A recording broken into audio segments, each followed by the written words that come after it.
తెలంగాణ కాంగ్రెస్ ఏమైంది? ఏడాది పూర్తయిందో లేదో అసమ్మతి మొదలైందా? కొందరు ఎమ్మెల్యేలు ఎందుకు రహస్యంగా సమావేశమయ్యారు? పార్టీ పెద్దలు ఏం చేస్తున్నారు? హైదరాబాద్ శివార్లలో 11 మంది కాంగ్రెస్ ఎమ్మెల్యేలు సమావేశమయ్యారన్న వార్తలు చర్చనీయాంశంగా మారాయి. భవిష్యత్ కార్యాచరణపై ఎమ్మెల్యేలు సమాలోచనలు చేసినట్లు సమాచారం. ఎమ్మెల్యేల సమావేశంపై కాంగ్రెస్ లో చర్చ మొదలైంది. 11 మందిలో 4 ఉమ్మడి మహబూబ్నగర్ జిల్లా ఎమ్మెల్యేలు ఉన్నట్లు తెలుస్తోంది. మరో 6 ఎమ్మెల్యేలు కూడా వారికి టచ్ లోకి వచ్చినట్లు సమాచారం. ఫైనాన్స్, రెవెన్యూ మంత్రుల టార్గెట్ గా ఈ సమావేశం జరిగినట్లు సమాచారం. మంత్రి పొంగులేటి టార్గెట్ గా కొందరు కాంగ్రెస్ ఎమ్మెల్యేలు రహస్యంగా మీటింగ్ పెట్టుకున్నట్లు కాంగ్రెస్ వర్గాల్లో ప్రచారం జరుగుతోంది.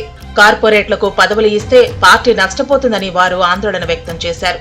బిజినెస్ చేసుకునే వాళ్లు ఏ పార్టీ అధికారంలో ఉంటే ఆ పార్టీలోకి వెళ్లిపోతారని ఎమ్మెల్యేలు అభిప్రాయపడ్డారు.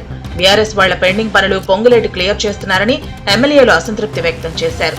పార్టీని కాపాడుకోవడానికి నోరు విప్పుతున్నట్లు చెప్పారు. దీనిపై త్వరలోనే రాహుల్ గాంధీని కలిసి ఫిర్యాదు చేస్తామన్నారు.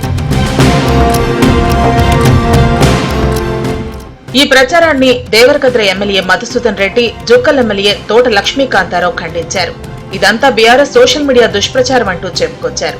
కాంగ్రెస్ పార్టీ రేవంత్ రెడ్డి గారి నాయకత్వంలో ప్రజాపాలనలో దూసుకెళ్తున్నటువంటి ఆ యొక్క ఈ ప్రభుత్వం యొక్క పలుకుబడిని, ప్రభుత్వం యొక్క ఇన్ఫ్లుయెన్స్ ని, ప్రభుత్వం యొక్క ప్రజల పాలనను చూసి ఓర్చుకోలేక తట్టుకోలేక ఈ చేతగాని బీఆర్ఎస్ మీడియా చేస్తున్నటువంటి అబద్ధపు ప్రచారం ఇది. ఇప్పుడు అప్పుడప్పుడు కొన్ని విషయాలలో కొన్ని దగ్గరలో ఏదో సందర్భాలలో కొందరు ఎమ్మెల్యేలు కలుస్తూ ఉంటారు. దాన్ని వీళ్ళు అడ్వాంటేజ్ తీసుకొని ఏదో ఎమ్మెల్యేలు తిరుగుబాటు పవర్ వేసినాయి. పాపం పొద్దున్న నుంచి చాలా మంది సంకలు గుద్దుకుంటున్నారు. మీరు పగటి కళ్ళను కనాల్సిందే. ముఖ్యంగా పింక్ మీడియాకు సంబంధించిన మిత్రులకు చెప్తా ఉన్నా. అదేవిధంగా బీఆర్ఎస్ పార్టీ నాయకులు మీరేదో ఈరోజు ఒక 4 ఎమ్మెల్యేలు 3 ఎమ్మెల్యేలు ఏదో మీటింగ్ పెట్టిరు, అదేంది ఇదైంది అని చెప్పేసి మీ మీడియాలో రాసిపించుకొని మీరేదో సంతోషపడతా ఉన్నట్టున్నారు.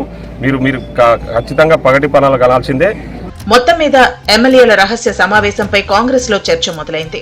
తెలంగాణ సర్కార్పై కేసీఆర్ విరుచుకుపట్టం, దానికి సీఎం రేవంత్ స్ట్రాంగ్ కౌంటర్ ఇచ్చిన నేపథ్యంలో ఎమ్మెల్యేల భేటీ చర్చనీయాంశంగా మారింది.